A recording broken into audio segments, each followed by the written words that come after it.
Positive. Do you have ants in your brain? Believe it or not, everybody in this room has at some point had ants in their brain.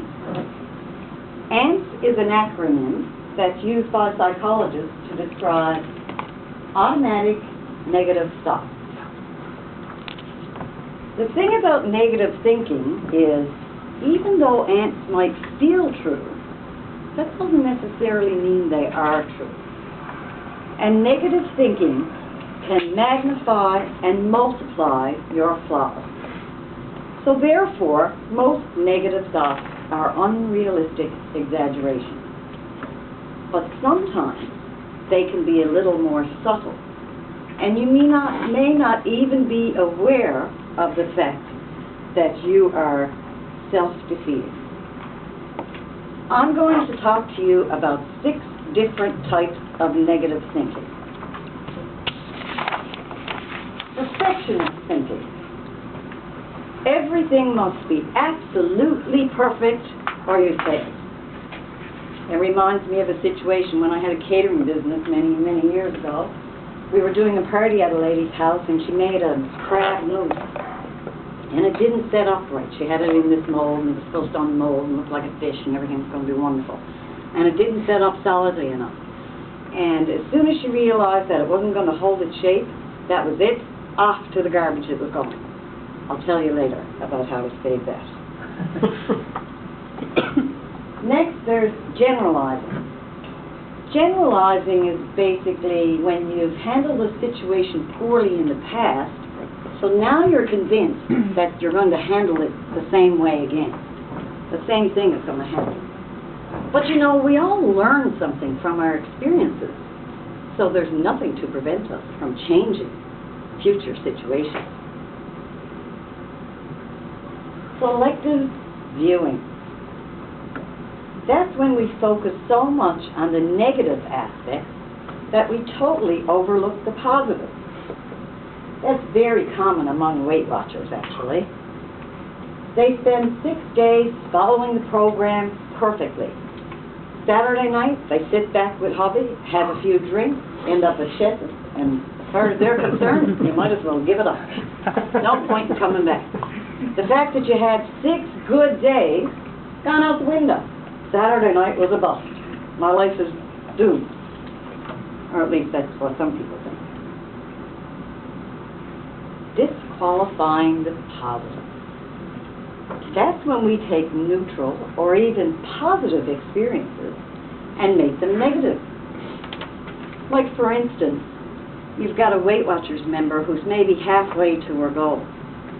So you say to her when she comes into the meeting, "Wow, you look really good, you know." And she says, "Still got 40 pounds to go."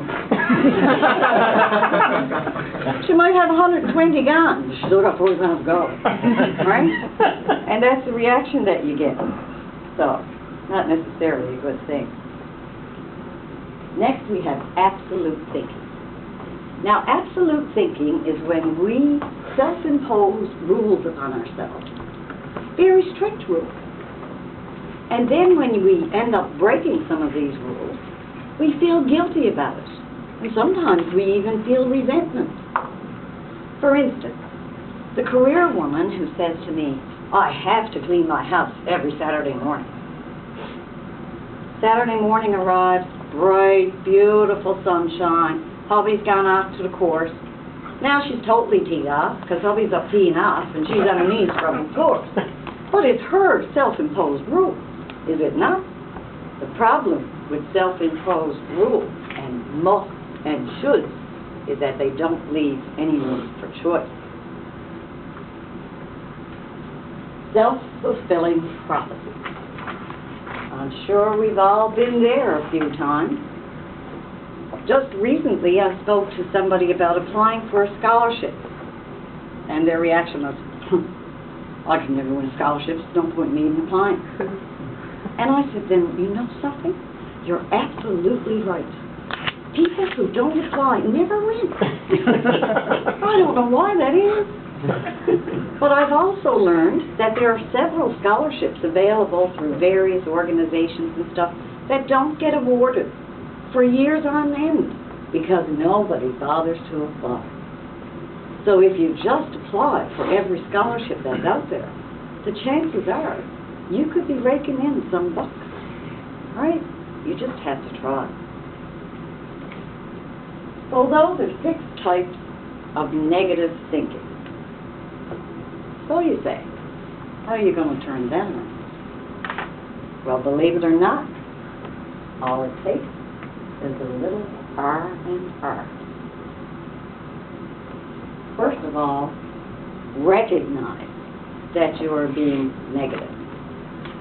Bring yourself up short when you find yourself running into any of these 6 categories that I've just mentioned. Recognize that that's a negative thing and say to yourself, well, you know, maybe I didn't handle that the way I would have liked to. But that doesn't mean I can't be prepared the next time that SOB comes across my path. Right? You just have to put a little thought into how you're going to get revenge, which, by the way, is sweet. And it's not one of the arts. Replace your negative thoughts with positive, more forgiving self-talk.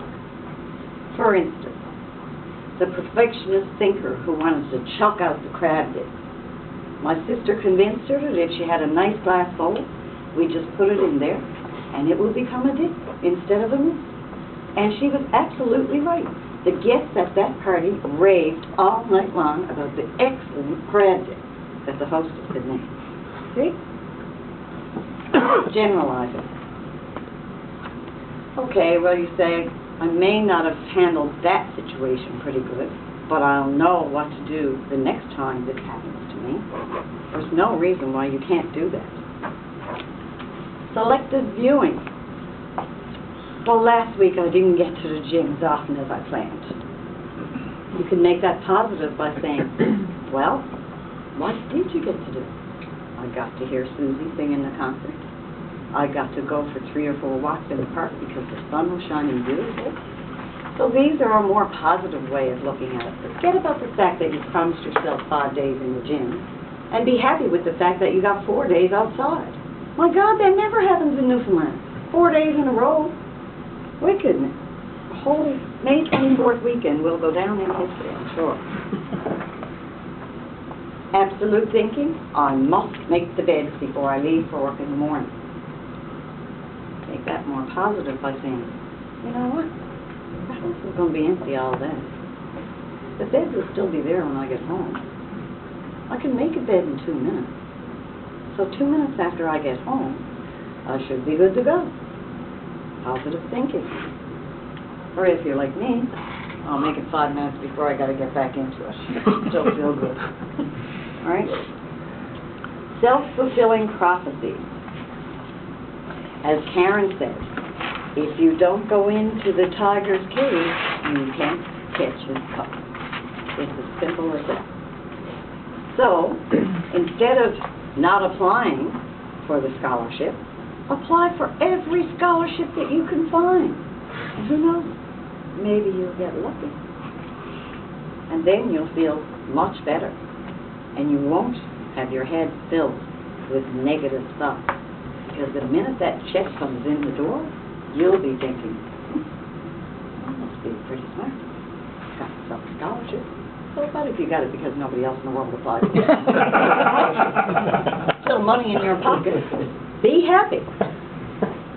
So our actions are a direct result of our thoughts. So if our thoughts are negative, our actions will probably be negative.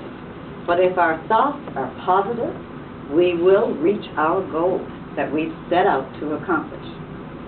And believe it or not, I'm going to leave you with a quote from Willie Nelson, who actually says, once you replace negative thoughts with positive ones, positive things start to happen.